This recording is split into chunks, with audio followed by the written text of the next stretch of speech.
Greetings, community, and welcome to NCBD Comics and another edition of Kevin's most anticipated reads tomorrow for New Comic Book Day, 4/16/2025. And here we are once again, and it's great to be alive. I appreciate everyone that cruises on through on the rewind. I appreciate you like you wouldn't believe. And without you, it'd only be as half as fun as it actually truly is. Just saying. So I'd like to thank you and take that moment and say, hey. So after that, let's just say hey and get into it. Started off with DC, over with DC versus Sonic the Hedgehog, issue number 2.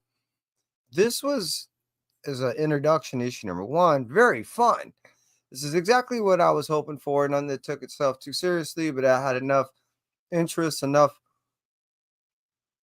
writing charisma, something that was valued well enough to read as an issue number 2, but it didn't have to take itself so seriously that, it looked like the whole weight of the DC universe was weighing on issue number 2 and or 3. So I was really appreciating how issue number 1 was introduced, and I'm looking forward to issue number 2. Hey, Jag, I hope you're doing well. Just talking about DC Sonic the Hedgehog issue number 2 coming out on 4/16/2025. Let's move out from DC and cruise over to Whatnot Massive. Can you guess? I Lie Popeye issue number 4 of 5. The cool thing is they will offer a Mario brother.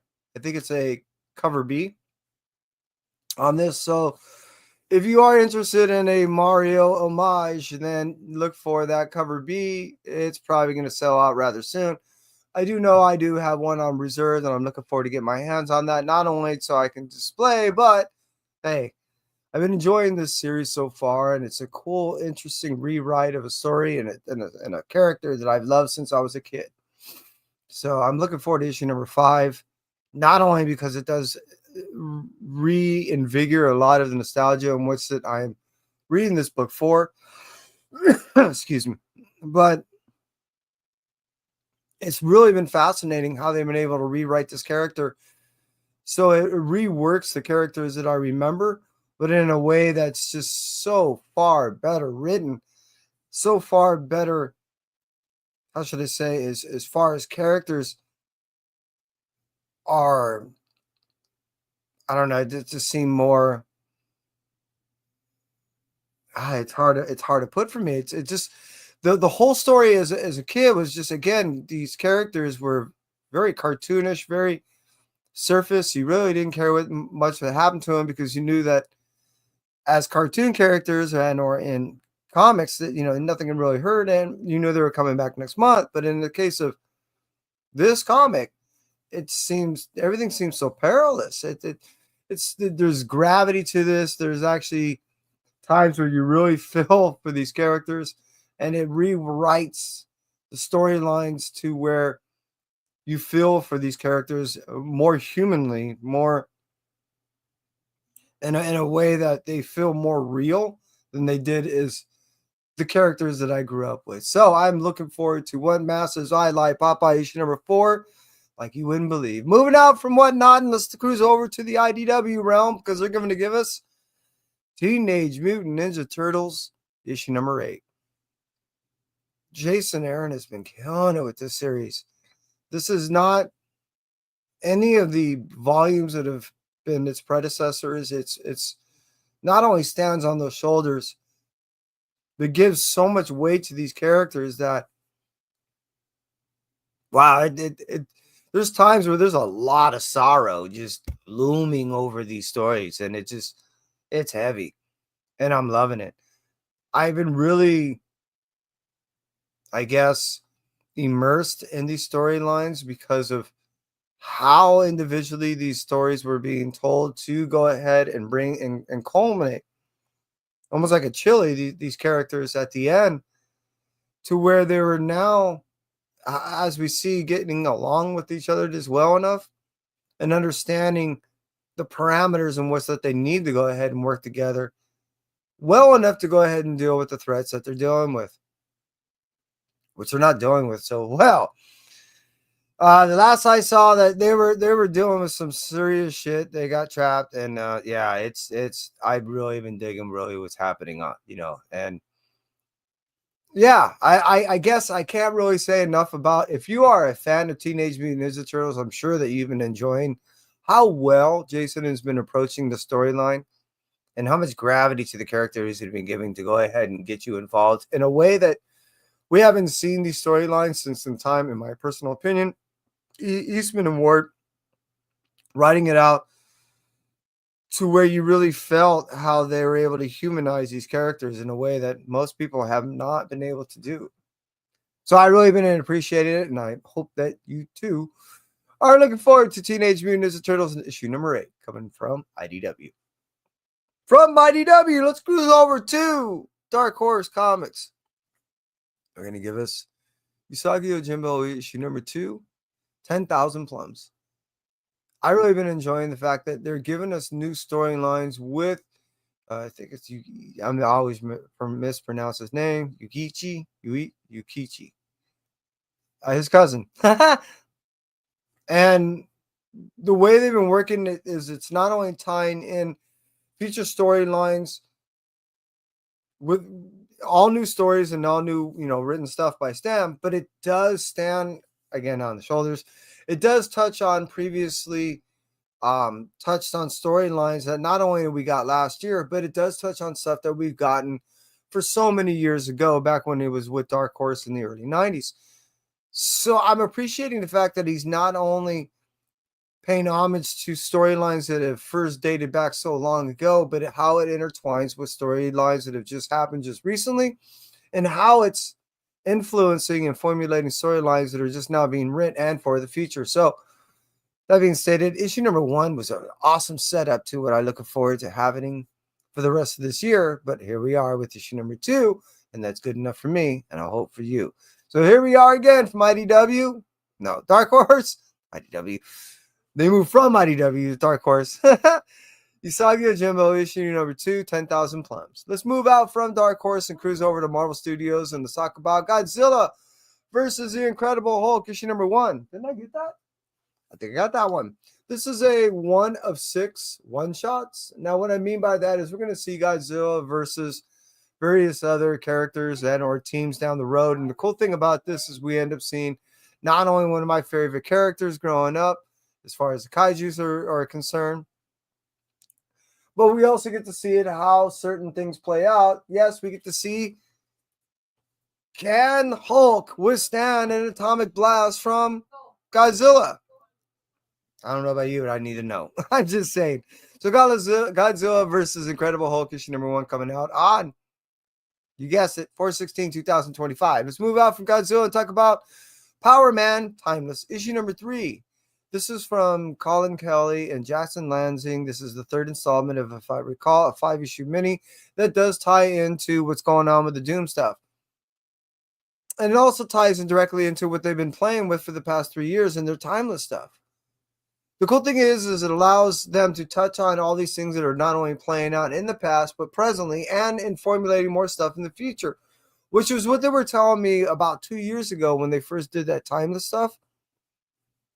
I didn't realize how far down the line that they were really writing, and it's so difficult, in my opinion, to go ahead and maintain these things and shelf it and re-unshelf it and write it and reshelf it and re-unshelf it and write it, to be able to have everything on a, I guess, formatting and constructual wise timeline, to be able to have it published in the time in which it needs to be done over a course of what seems to be a 5-year timeline. They've been working at it this long, and this is only, again, the 3rd installment of a 5-issue mini that still ties in the stuff that's happening down the road. And these guys are amazing, I'm just saying. And I've been looking forward to go ahead and get a little bit more. So issue number 1 and 2 were really fun for me to read, and I hope it was for you. So issue number 3 comes out tomorrow on 4/16/2025. Move out from Power Man Timeless issue number 3, and let's talk about Spectacular Spider-Man issue number 14. Now, hopefully, I'm going to end up meeting this writer, and it's the first time I end up meeting this individual. I think his last name is Wiseman, and As you know, if you've been watching my series, this has been one of my favorite Spider-Man storylines that's been going on for a while. I've been enjoying almost every issue, and it's pretty much been on my most anticipated reads every month. And it's been rather consistent on its not only writing, but its delivery of its writing, its art, everything. It's been pretty consistent, pretty fun, and I'm looking forward to it. Here we get a story on issue number 14 where it's the result of the two Electros coming together and having an understanding that they're willing to work together to go ahead and share the name essentially until they eliminate the Spider-Man, and then they'll go ahead and take care of that later. Now, so we have to deal with, in the sense of for the Spider-Man, the Lizard appeared. So now we have Electros, Lizard, we have a 3-man gang working not necessarily together, but it's still working against the Spider-Man, which is Miles and Peter. God, I've been really enjoying this, and it's been almost a year and a half that they've been doing it. Well, 14 issues that they've been doing this, and it's just been really awesome. So, like I said, I'm looking forward to meeting the writer, talk to him about it, how it all came to be, and where the direction goes after this. So I just can't wait to read it tomorrow, and that's good enough for me right now. Moving out from Spectacular Spider-Man issue number 14, let's talk about Ultimate Wolverine issue number 4. I have to admit, haven't got to read issue number 3. Damn it. Just saying. Issue 1 and 2 are pretty badass. Damn, this guy, this whole Ultimate Universe is another one of those rewritten universes that we're familiar with the characters, but not in the way in which that they're been given to us in this universe. And it's just been nothing short of just perfect. Seriously. Between the Ultimate Spider-Man, the Ultimate Black Panther, the Ultimate Wolverine, everything we've been getting, just the Ultimates alone, it's been tying everything together. Excuse me again. It's been really amazing, really awesome, and it's been reinvigorating my love for the Wolverine character just because of how well it's not only been told in the storyline, but how well it is impacting the overall storyline of what's in pending, knowing what we're going to get in coming not only months, but when we get to this whole, I think it's November. And what I've also been interested in is how it's been following the present timeline of 2025 and its months of release. It's pretty cool because it doesn't force us to have to allow or force, I guess, mandate us to suspend a certain timeline of understanding or belief, because everything is kind of happening in somewhat over this timeline that they're giving us in a real timeline of release. Does that make sense? That doesn't have to. It should. No, I'm kidding. I'm hoping that makes sense. What I'm getting at is as the book's released, they're releasing on the time of the dates in which that it presently is. I think if that makes better sense, or if I further confuse you, sorry. Ultimate Wolverine issue number 4. Can't wait. Look forward to read. I hope you are too. For 4/16/2025. Let's move out from that last one and talk about move out from that to the last one. Let's talk about Web of Venomverse issue number 1. This is a one shot that sets up the ultimate war that we're gonna have between the Web of Spider-Verse and the Web of Venomverse. There's a war I'm looking forward to, and I can't wait. It seems like with this war that's about to happen, hell's gonna happen, and it's just gonna be webby and venomy. It's gonna be a lot of symbiote stuff, and who knows what's gonna happen. I'm looking forward to it. It seems really cool. We're getting new introductions of 3 new symbiotes in this story alone. We've been getting characters introductions from the spider side. This whole clash where we're going to end up getting is going to be nothing short of just awesome, in my opinion. And I'm looking forward to it. Seriously, this is going to be really cool.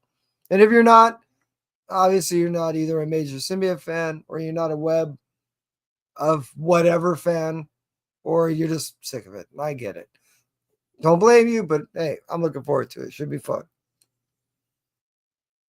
All right, let's move out from Marvel and let's cruise over to Image and let's talk about, well, you may have guessed it. No, me, I don't think so. Excuse me. I just come to the realization this might actually come out to everybody. Youngblood Deluxe issue number 1 comes out from Image the Universe. The Image Universe. God, my tongue is just flapping away all of a sudden. And I do know it's releasing tomorrow on its 33rd anniversary. That from its time that it was first launched. Now, Rob Liefeld initially released this on April 16th, 1992. Oh my God, I'm old. Over at Golden Apple Comics. Now, unfortunately, I wasn't there. And it's a story in which that I plan on telling later of everything that transpired. However, 33 years later, we're now releasing Youngblood Deluxe issue number 1. Kind of the purpose for its release is not only to commemorate, I guess that would be the term. Tell me if I'm wrong. This 33 years of these characters and everything, but at the same point, we're getting close to the legacy number of 100 of all the books that have been coming out from Youngblood since the time that it first came out in April of 92. So what we're going to get is a deluxe issue number 1. I believe that puts us somewhere around 92 on the legacy number. We'll get a series that comes out after this. And then once we get close to or at like 100, like in the legacy number, we'll start there at 100. And then we go on from there. So I'm looking forward to not only hopefully seeing Rob Liefeld tomorrow, which he'll be there again over at Golden Apple in Hollywood, to release his book under limited quantities to be signed. Now, I don't know if that means that not everyone gets to get their book on that day. However, I do know that I am going to be there. And I do know that there is an order for me for other books to be received. So, I don't know. We'll see. I hope that you get yours if you're looking forward to it. We'll see if it comes out tomorrow to you or if it has to wait a week or how all that works out. However, this week's Blue Light Special is from Image Red Coat issue number 11. Red Coat has just been nothing short of awesome. Hey, Rod, appreciate you being here. And I've been enjoying this probably more on the regular than most of the other Ghost Machine universe for this one reason only.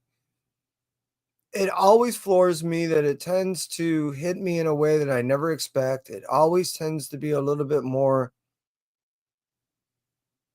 unexpected, left fieldish as a comic book. I know what the overall premise is. I know where it's supposed to be.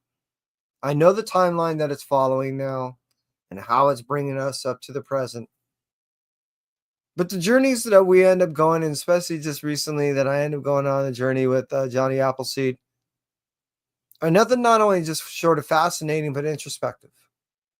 And that's what I mean that of things that I don't expect, because they always start out by just giving you a storyline and understanding, giving you a kind of a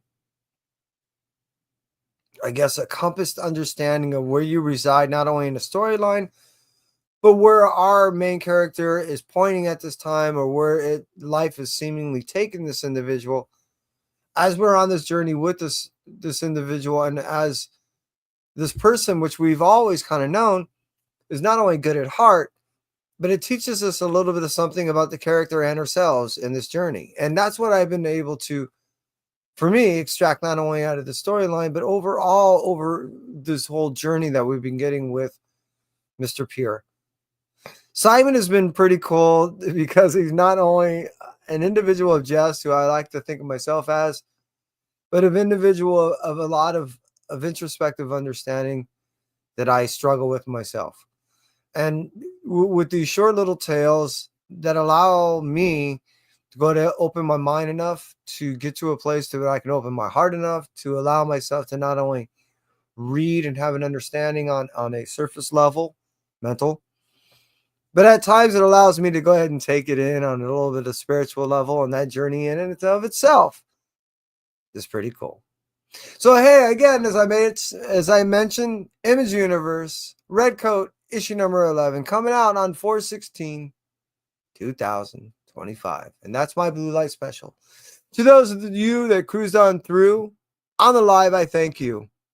Rod, Jag, appreciate you, buddies. And for those of you that cruise on the rewind, I thank you very much, and I appreciate you too. And if it's something here that you would greatly appreciated and or liked, drop me a comment, hit that subscribe, and I look forward to seeing you once again. And that's it for me, Entropy. You stay well.